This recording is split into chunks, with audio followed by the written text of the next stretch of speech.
Olá, galera, tudo bom com vocês? Eu sou a Juliane da Estação dos Livros e hoje eu vim aqui trazer o review do capítulo 1097 de One Piece, intitulado Genie. Bom, aconteceram muitas coisas legais nesse capítulo. Eu acho que o principal foco dele foi a relação entre a Genie e o Kuma, como que ela foi sendo construída, como que a interação entre eles foi acontecendo durante os vários anos que eles ficaram ali juntos, né? A gente também tem a entrada do Kuma no exército revolucionário e a gente fica ainda mais amando esse personagem porque ele é muito precioso, ele é muito incrível. O Kuma de longe é um dos melhores personagens que existe no One Piece. Ele ao mesmo tempo que ele é muito precioso, ele é muito fofo, ele é muito cuidadoso, ele é muito bom, sabe? Um personagem muito bom. E ao mesmo tempo a gente vê os momentos de felicidade que ele teve ali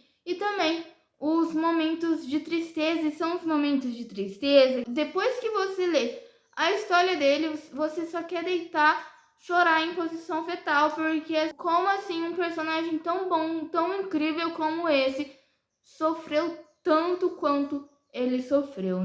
A gente também tem alguns momentos muito interessantes neste capítulo, né? Então, obviamente, ele continua o flashback do Kuma por vários anos ali, até mais ou menos 14 anos atrás, né, do momento da história atual. Então a gente vai ver muitas coisas interessantes. Um momento ali que eu acho que é preocupante, o que será que aconteceu, né? Aconteceu alguma coisa ali com um personagem, uma personagem ali, que é preocupante. O que será que vai acontecer com essa personagem, né? Na verdade, o capítulo 1097 e o 1098 de One Piece, eu já tinha lido eles na época que eles tinham sido lançados, né? Então, tipo, eu sei o que acontece nos dois capítulos.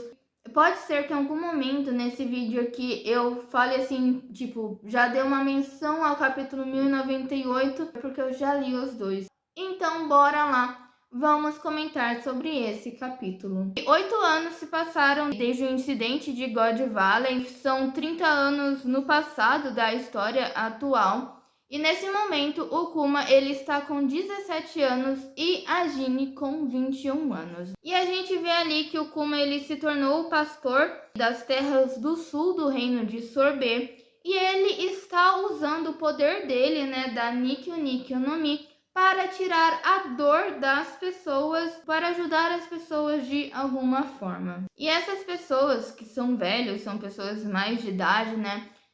Até mesmo dizem que eles frequentam aquela igreja desde os tempos do pai de Kuma e que eles ficaram surpresos quando a família do Kuma ali acabou desaparecendo de repente. E elas ainda dizem que o pai de Kuma criou um filho excelente, que se tornou um ótimo de um pastor. E a gente descobre também que Sorbet é um reino pobre, cheio de idosos.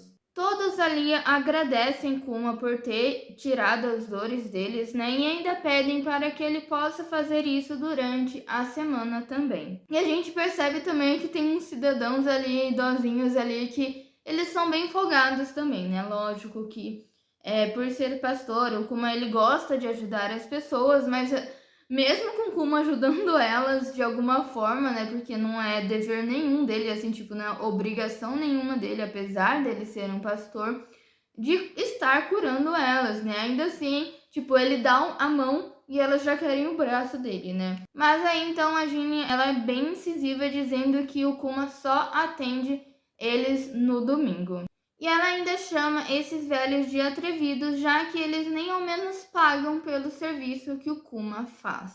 Todos ali, os velhos, né, chamam a Genie de avarenta e ainda pontuam o fato de que ela é bonita demais, mas ao mesmo tempo ela é desbocada. A beleza da Genie, ela é pontuada em vários momentos ao longo desse capítulo. Até mesmo sendo bem inconveniente, né, até mesmo assediando a garota, né? Tipo, então a gente já percebe desde então que ela é uma pessoa que chama a atenção dos outros personagens, né? Principalmente dos homens. Inclusive, eles vivem se declarando para ela, né? Mas eles sabem que ela tem o Kumachi. Eles então já insinuam que o Kuma e a Jinne estão juntos. Eles são feitos um para o outro. E uma coisa que eu queria comentar para vocês, que só agora, quando eu estava relendo esse capítulo, mesmo já tendo lido o capítulo 1096, que tem o título de Kumachi, só agora que eu me atentei ao fato de que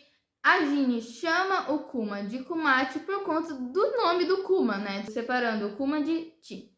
Enfim, tipo, só agora que eu me atendei que é por causa do nome dele que ela chama ele assim. Esses cidadãos ainda dizem que só de ver o rosto do Kuma, isso já conforta os corações deles. E que eles adorariam doar o quanto fosse necessário, mas eles mesmos, os cidadãos, estão lutando para sobreviver devido ao tributo celestial. Os cidadãos comentam o fato de que o rei mudou, né? Agora quem está governando Sorbet é o rei Bécori, que tem a reputação de um soberano de sangue frio. Se ficarem doentes, os cidadãos não poderão pagar o tributo celestial e o rei vai colocá-los na cadeia. Eles então falam sobre um velho que foi condenado e morreu de fome, já que o rei ele não dá comida aos prisioneiros. Ele, o rei Bécori, é mesquinho, um imbecil que só liga para o que os tenryubitos dizem. Por isso, os cidadãos precisam se manter saudáveis para não ganharem uma sentença de morte.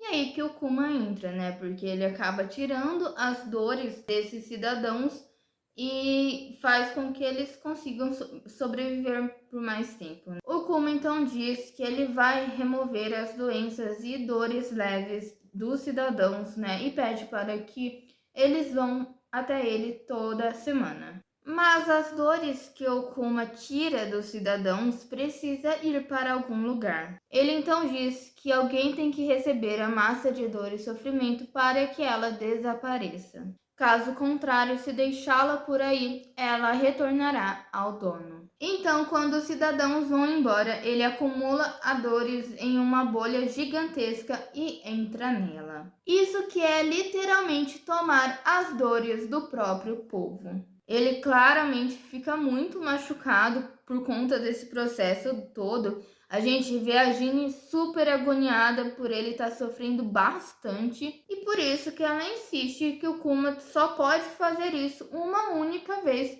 por semana. Até porque convenhamos que se ele fizesse isso toda vez, todo santo dia, ele ia morrer muito facilmente, sabe? Ele ia ficar muito fragilizado. E na verdade eu acho que ele até mesmo toparia fazer isso mais vezes durante a semana, mas graças a Jinne, ela consegue controlar ele para que ele não se fira tantas vezes assim. E aí a gente vê a Jinne cuidando do Kuma e assim, tipo, eles são muito um casal, sabe? Só faltava eles se beijar, eles casar de fato, só faltava eles realmente fazer as coisas que um casal faz, mas assim, tipo, eles são muito em casal em termos de relação, sabe, de dia a dia e tudo mais, sentimentos um pelo outro, né? A gente vai acompanhando que agora a gente vê que a Jinne ela está aflita por conta do sofrimento do Kuma e mais pra frente a gente vai ver que em anos da vida dele, eu acho que desde o momento que o pai dele morreu ali, quando ele ainda era escravo, eu acho que o único momento que deixou ele muito devastado, o único momento da vida dele que deixou ele assim, tipo, agir de uma forma que não é ele próprio e não se cuidar mesmo e ser bem impossível, é quando alguma coisa ali acontece com a Jinne. Então eles são muito um casal, sabe, assim, tipo, eles são muito feitos um para o outro. O Kuma, então, ele diz para a Jinne que ele fica feliz contanto que todos fiquem felizes. Ele então pede desculpas para a Jinne, né, por ter deixado ela preocupada e diz que vai treinar e ser mais forte. E aí a Jinne diz que esse não é o ponto, sabe? O ponto é ele se sacrificar pelos outros, o ponto é ele estar se machucando ali, o ponto é ele estar tendo momentos ali de sofrimento, sabe? Então, esse é o ponto, não o fato de ele ficar mais forte para conseguir tomar as dores e tudo mais e ser mais resistente, é o fato de ele estar sofrendo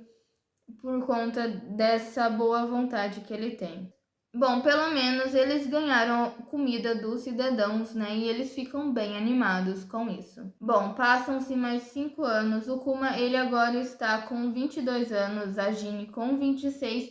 E com referência, né, ao momento presente, é há 25 anos atrás. Ginny então chega para Kuma dizendo que os dois vão se casar. O Kuma nega, e o que deixa a Ginny irritada e perguntando se ele não ama ela. A Ginny então diz que ela faria o Kuma feliz, e o Kuma, ele sabe disso. Ele sabe que ele ficaria muito feliz ao lado da Ginny. Mas ele se lembra do que aconteceu com os pais nele, né? Eles tinham uma relação ali também, eles tiveram o Kuma, né? E por conta de eles serem da raça dos bucaneiros, o pai e o Kuma, a mãe do Kuma acabou também sofrendo com isso, né? Acabou sendo escravizada também, né? Mesmo ela não pertencendo a essa raça. Então, pensando nisso, pensando em tudo que ele já passou ali nas mãos do governo mundial, nas mãos dos Tenryubito, por ser da raça dos bucaneiros, ele pensa que casando com a Ginny, ele poderia estar fazendo ela infeliz e também posteriormente um filho deles, né? Até porque esse filho também seria da raça dos bucaneiros. Ele não quer que o que aconteceu com ele se repita com o filho dele, né? Por mais que eles não tenham se casado, já falei antes, né? Tipo, por mais que eles não tenham consumado de fato o relacionamento deles, não tenham se beijado, nem ido mais a fundo, não tenham tido um filho. Em todos esses tempos que eles ficaram juntos, né? Ainda assim, eles tinham uma relação sim, só que eles não se aprofundaram mais nela, sabe? Porque de uma certa forma foi um certo sofrimento para os dois, só que ao mesmo tempo, assim, tipo, foi uma relação bem bonita que eles tiveram. E mais pra frente, né, no capítulo 1098 e nesse mesmo, a gente vai ver que essa preocupação do Kuma de alguma forma acaba realmente se concretizando, só que assim, tipo, de uma forma que a gente fica pensando, será que se ele tivesse se relacionado de fato, se casado com ela, será que não teria sido melhor? Será? Porque, tipo, aconteceu de qualquer forma, né? Então, acho que compensava, mas eles terem se casado ali e tudo mais, e terem tomado um certo cuidado também, né? Porque, mas de qualquer forma, eles não se casaram, eles não tiveram filho, mais ou menos, né? Mas ainda assim, a relação deles era real e existia, mesmo não tendo um aprofundamento nessa questão mais íntima deles, né? Então, para mim, eu acho que eles realmente tiveram uma relação de marido e esposa, só que sem de fato ser, sabe? Sem... Vocês entenderam o que eu quis dizer? Os dois então leem um artigo sobre o Exército da Liberdade. Então, o Exército da Liberdade está causando protestos em vários países e finalmente ele, Dragon, se tornou um procurado. Eu acho que eles estão se referindo ao Dragon, mas também pode ser que eles estejam se referindo ao Ivankov, já que eles já conhecem o Ivankov e muito provavelmente nessa época o Ivankov também estava no Exército da Liberdade. O Kuma então diz que o Dragon é uma pessoa legal, assim, tipo, sem nem conhecer o Dragon, ele já fala, e ele é bem legal, né? E ele aposta que Dragon deve ser o herói de alguém. Kuma ainda diz que irá para o mar um dia e salvará a vida de muitas pessoas. E ele realmente faz isso, mesmo que direta ou indiretamente falando, ele realmente salva a vida de muitas pessoas. E aí, passam-se mais 3 anos, agora são 22 anos atrás, do momento da história atual, né? O Kuma está com 25, a Ginny com 29 anos e um grande incidente aconteceu. O Kuma, ele está muito bravo e pedindo para que o exército real devolva as pessoas que sequestrou. Os guardas o chamam de monstro e se vangloriam pelo fato de as leis do país terem mudado e de agora eles poderem usar as pessoas do sul, que é a região onde o Kuma é pastor, né? Da forma que eles quiserem. O Kuma, obviamente, ele está incrédulo com isso, né? E com o fato de que os guardas e a nobreza querem escravizar pessoas. até porque ele já foi escravo, ele sabe o que é essa dor, né, e tudo isso que causa na vida de alguém, né? E ele ataca os guardas que o acusa de traição. E aí então a gente corta para o rei Becore, né? Ele diz que as pessoas vão acabar se acostumando com os termos, né, com escravidão, escrava e tudo mais, né? E começarão a desprezar o povo do sul. Ele ainda diz que agora apenas a área norte será considerada reino de Sorbet.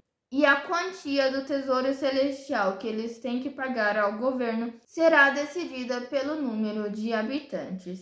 Portanto, o sul, que tem muitos idosos e pouco pagamento, é um problema para o reino. Se eles removerem esse problema, o país prosperará. Então a gente vê aqui claramente que está tendo um processo de marginalização, de higienização. Ele está fazendo com que essas pessoas do Reino do Sul fiquem às margens da sociedade, né? Está fazendo também uma certa segregação com as pessoas do sul. Com isso, com o tempo, né, de acordo com o que ele imagina, o povo do norte vai começar a desprezar o povo do sul, vai começar a generalizar eles, vai começar a ter preconceito com o povo do sul por eles serem mais pobres, né, e por eles serem idosos e não ter condições de pagar e por consequência por eles serem escravos. O Kuma, a Jin e os outros são presos. O Kuma ele está bem preocupado com o fato de que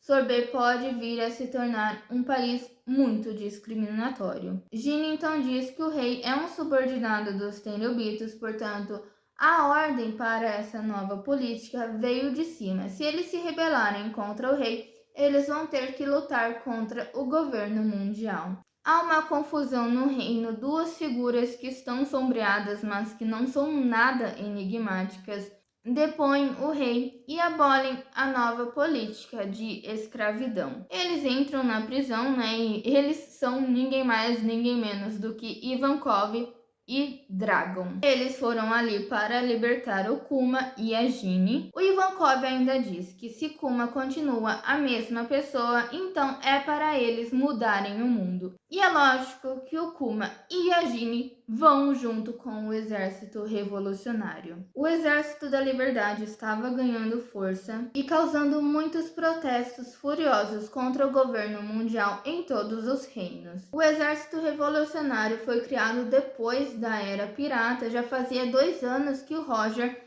tinha morrido, tinha sido executado, e após a trágica destruição do reino de Ohara, eles decidiram se armar. E com a adição de Kuma aos 2 pilares centrais, né, que no caso seriam Ivankov e Dragon, eles se transformaram no exército revolucionário que ficou famoso por todo o mundo. Bom, a gente conhece um pouquinho mais sobre o Dragon, né, o que ele pensa e a forma como eles devem agir, né, o exército revolucionário precisa agir para estar crescendo, para eles ganharem ainda mais força. O Dragon então percebe que eles precisam de dinheiro e diz que eles vão se transformar em mercenários e ajudar em rebeliões que tentem derrubar os reis. E em vários quadros a gente vê o exército revolucionário lutando. No futuro, Dragon almeja formar um enorme exército espalhado pelo mundo. O Kuma questiona como que Dragon sabe tanto sobre armas. O Dragon responde que passou um tempo na marinha, mas não encontrou justiça lá. E o Kuma fala que seguirá Dragon. O Dragon então diz que não deixará que Kuma se arrependa disso. Será? Será que o Kuma não vai se arrepender disso? Será que o Dragon vai conseguir cumprir com essa promessa? Mais 8 anos se passam com o Kuma e a Jin pertencendo ao exército revolucionário. E né, são 14 anos atrás do momento da história atual. O Kuma ele volta ao reino de Sorbet, ele fala que vai voltar para lá de vez em quando, pois ele fica bem preocupado com as pessoas dali. A Jin não está com ele, ela está em uma outra missão. A gente vê ela bem feliz, bem animada com o fato de que logo ela vai reencontrar com o Kuma. E mais uma vez a gente vê ali, né, agora dos colegas da Jin, eles chamando ela de bonita, falando quão sortudo Kuma é por terem ela. E assim, tipo, eles também estão meio que dando uma assediadinha, assim, tipo, eles também estão sendo bem impertinentes com a Ginny, né? Tipo, destacando mais uma vez que ela é bem bela, né? Ela é bem bonita.